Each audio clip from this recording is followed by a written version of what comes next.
जय माता दी दोस्तों, कैसे हैं आप सब। मेरे YouTube चैनल पर आप सभी का स्वागत है। पितृपक्ष श्राद्ध हर साल अश्विन माह के कृष्ण पक्ष की प्रतिपदा से प्रारंभ होता है और अमावस्या तिथि तक रहता है। पितृपक्ष श्राद्ध को शास्त्रों में पितरों के प्रति सम्मान और श्रद्धा प्रकट करने का समय बताया गया है।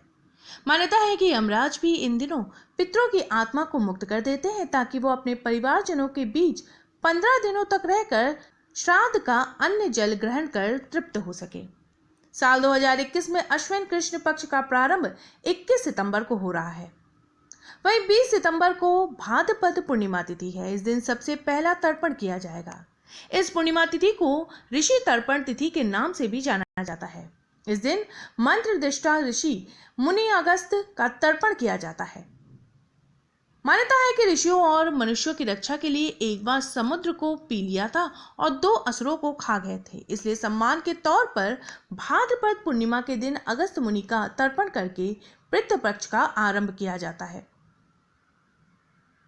साल 2021 में पितृपक्ष का प्रारंभ हो रहा है 20 सितंबर 2021 दिन सोमवार को और समापन होगा 6 अक्टूबर 2021 दिन बुधवार को। श्राद्ध पक्ष की प्रमुख तिथियां इस प्रकार रहेंगी। पूर्णिमा श्राद्ध है 20 सितंबर दिन सोमवार को। प्रतिपदा श्राद्ध है 21 सितंबर दिन मंगलवार को। षष्ठी का श्राद्ध है 27 सितंबर दिन सोमवार को। वहीं नवमी का श्राद्ध रहेगा 30 सितंबर दिन गुरुवार को। एकादशी श्राद्ध है 2 अक्टूबर दिन शनिवार को। वहीं चतुर्दशी का श्राद्ध है 5 अक्टूबर दिन मंगलवार को। पितृ अमावस्या का श्राद्ध रहेगा 6 अक्टूबर दिन बुधवार को। जोगे तथा भोगे 2 भाई थे। दोनों अलग अलग रहते थे। जोगे धनी था और भोगे निर्धन। दोनों में परस्पर बड़ा प्रेम था। जोगे की पत्नी को धन का अभिमान था, किंतु भोगे की पत्नी बड़ी सरल हृदय की थी।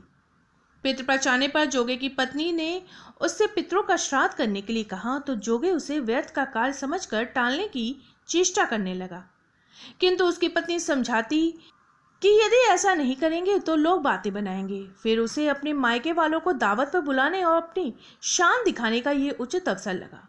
अतः वह बोली, आप शायद मेरी परेशानी की वजह से ऐसा कह रहे हैं, किंतु इसमें मुझे कोई परेशानी नहीं होगी। मैं भोगे की पत्नी को बुला लूंगी, दोनों मिलकर सारा काम कर लेंगी। फिर उसने जोगे को अपने पीहर न्योता देने के लिए भेज दिया। दूसरे दिन उसके बुलाने पर भोगे की पत्नी सुबह सवेरे आकर काम में जुट गई। उसने रसोई तैयार की, अनेक पकवान बनाए, फिर सभी काम निपटा कर अपने घर आ गई।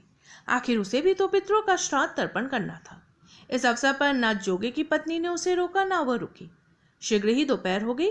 पितर भूमि पर उतरे। जोगे भोगे के पितर पहले जोगे के यहाँ गए तो क्या देखते हैं कि उसके ससुराल वाले वहां भोजन पर जुटे हुए थे। निराश होकर वे भोगे के यहाँ गए। वहां क्या था, मात्र पितरों के नाम पर अगियारी दे दी गई थी। पितरों ने उसकी राख चाटी और भूखे ही नदी के तट पर जा पहुंचे।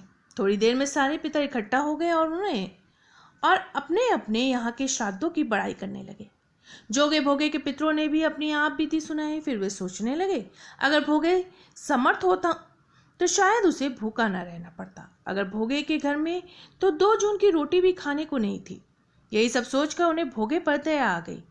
अचानक वे नाच नाच कर गाने लगे, भोगे के घर धन हो जाए, भोगे के घर धन हो जाए। सांझ होने को ही भोगे के बच्चों को कुछ भी खाने को नहीं मिला था।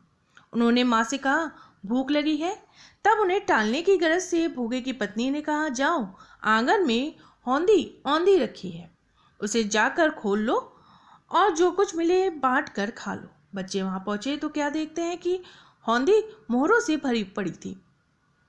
वे दौड़े दौड़े माँ के पास पहुंचे और उसे सारी बात बताई। आंगन में आकर भोगे की पत्नी ने ये सब कुछ देखा तो वो भी हैरान रह गई। इस प्रकार भोगे भी धनी हो गया, मगर धन पाकर वह घमंडी नहीं हुआ। दूसरे साल का पितृपक्ष आया। श्राद्ध के दिन भोगे की स्त्री ने 56 प्रकार के व्यंजन बनाए। ब्राह्मणों को बुलाकर श्राद्ध किया, भोजन कराया, दक्षिणा दी। जेठ जेठानी को सोने चांदी के बर्तनों में भोजन कराया। इससे पितर बड़े प्रसन्न तथा तृप्त हुए।